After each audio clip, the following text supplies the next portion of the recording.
Hele eller boynunda, pınar başında, Almanya'ya doğru bakar o gelin, Mehmet o gelin.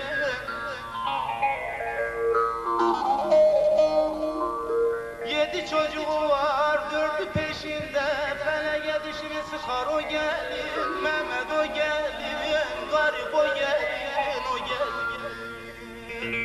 Feleğe dişini sıkar o gelin, zalim o gelin,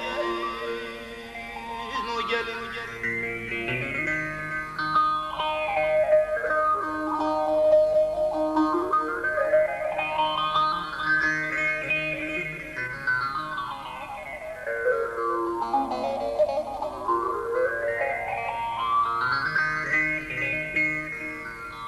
Hele dedim bacı derdin nedir söylemez dili, 25 yaşında bükülmüş beli.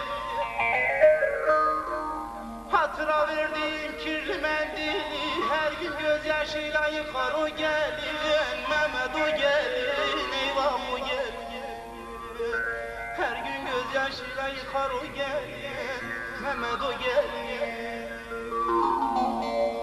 Mektubunu gözyaşıyla yazarmış, gücü yetse bu düzeni bozarmış. Küçük oğlu babasına benzermiş, her gece yüzüne bakar o gelin, Mehmet o gelin, eyvah o gelin.